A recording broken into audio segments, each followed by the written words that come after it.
ભારતીય જનતા પાર્ટીના સાંસદ મનસુખ વસાવાએ તેમની સરકાર છે તેની પોલ ખોલી છે અને જે પ્રકારે ઈ રિક્ષા ખરીદવામાં આવી હતી એ રિક્ષામાં અધિકારીઓએ ભ્રષ્ટાચાર કર્યો છે અને હલકી ગુણવત્તાની ખરીદવામાં આવી છે તેવા તેમના આરોપ છે।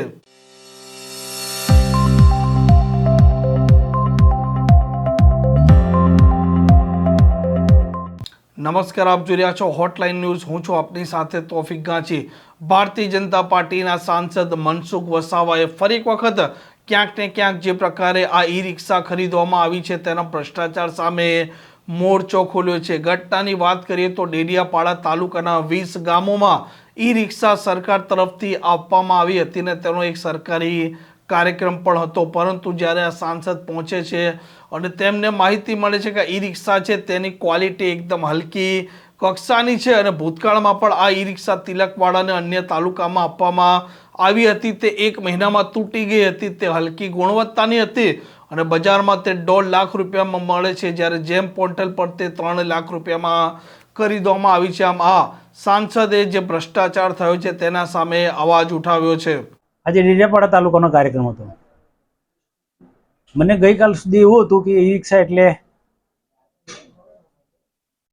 સારી હશે, સ્વચ્છતા અભિયાન સાથે જોડાયેલું એક સાધન છે, ગ્રામ પંચાયતોને ખૂબ ઉપયોગી થશે કચરો કાઢવામાં। પરંતુ સવારે જે માહિતી મળી એમાં ગરડેશ્વર તિલકવાડામાં કે સાગબારામાં જે ઈ રિક્ષા આપી છે એ હજુ મહિનો નથી થતો ત્યાં પડી ભાંગી છે અને એ પણ થોડી માહિતી મળી કે એની કિંમત બજાર કિંમત 1.5 લાખની આસપાસ છે, જ્યારે એજન્સીએ બિલ બનાવ્યું છે જેમમાંથી ખરીદ્યું છે 3 લાખનું। તો આ સાધન બહાર પડેલું છે, એને કોઈ ના કહી શકે આ 3 લાખનું છે। આ કચરા ઉઠાવવા માટેનું સાધન જ નથી।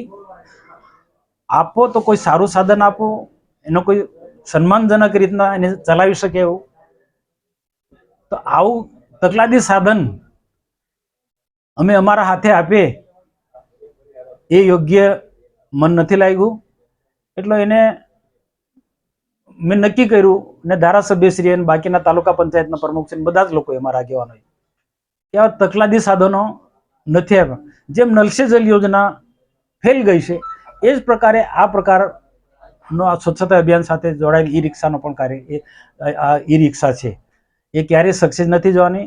આ એજન્સી પૈસા કમાવાના ધંધા છે અને જ્યાં જ્યાં થયા છે ગુજરાતની અંદર ટ્રાઇબલ વિસ્તારની અંદર ત્યાં બધા જ આગેવાનોએ જે પણ કોઈક આગેવાનો હોય, હું નામ ઉલ્લેખ નથી કરતા પદનો, પણ એને આનો વિરોધ કરવો જોઈએ। આ એક ટેવ પડી જશે કે આદિવાસી વિસ્તારમાં ઠોકી બેસાડવાનો।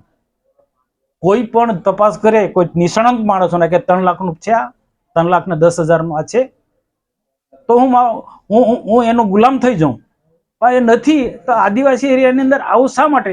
જેમ ડીસેક ખોટી યોજના ચાલે છે એ જ પ્રકારનો આવી બધી એક પછી યોજના આદિવાસી વિસ્તારના ઉત્થાનના માટે આ રીતના વપરાતી રહેશે, ઉપયોગ થતા રહેશે, તો એનો આદિવાસી એરિયાનો ક્યારેય વિકાસ થવાનો નથી। સ્વચ્છતા સાથે જોડાયેલો મહત્વનો આ એક સાધન છે।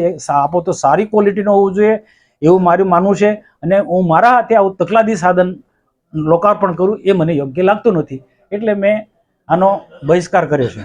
સાહેબ, આ કોની યોજના હતી ને કોના અંતર્ગત આપવામાં છે ને નર્મદા જિલ્લામાં આવા કેટલા એ લોકોએ ઈ રિક્ષા વિતરણ કર્યું?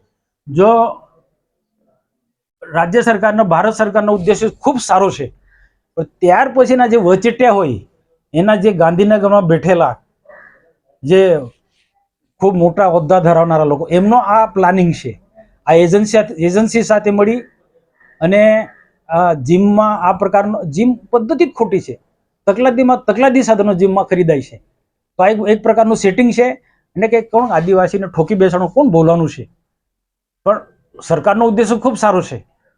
પ્રધાનમંત્રી શ્રી કે પછી ગુજરાતના માનનીય મુખ્યમંત્રી ભૂપેન્દ્રભાઈ પટેલનો ઉદ્દેશ્ય ખૂબ સારો છે, પણ જે વચેટિયા જે આમાં તાલુકા કે જિલ્લાના કેટલાક અધિકારીઓને પણ આંખી હોત નથી, ગાંધીનગર તે ઠોકી બેસાડ્યું છે। આની સાથે જોડાયેલા જે પણ કોઈ અધિકારી હોય, એના IAS અધિકારી હોય કે પછી જે પણ કોઈ હોય, આમાં ભારતીય જનતા પાર્ટીના સાંસદ મનસુખ વસાવા અવારનવાર અધિકારીઓનો ઉધડો લેતા હોય છે અને અધિકારીઓની મનમાનીને અધિકારી રાજ પડતી અવાજ પણ ઉઠાવતા હોય છે અને જે પ્રકારે ઈ રિક્ષામાં કૌભાંડ થયું છે તેને લઈને પણ તેમણે એ અવાજ ઉઠાવ્યો છે. આ પ્રકારના સમાચાર પ્રકારના અહેવાલ માટે હોટલાઇન ન્યૂઝ ડે ચેનલ જોવાનું ને સબસ્ક્રાઇબ કરવાનું ભૂલતા નહીં. નમસ્કાર. આવા પ્રકારના વિડીયો તમને જોવા ગમતા હોય તો હોટલાઇન ન્યૂઝ ચેનલને લાઇક, શેર અને સબસ્ક્રાઇબ કરો.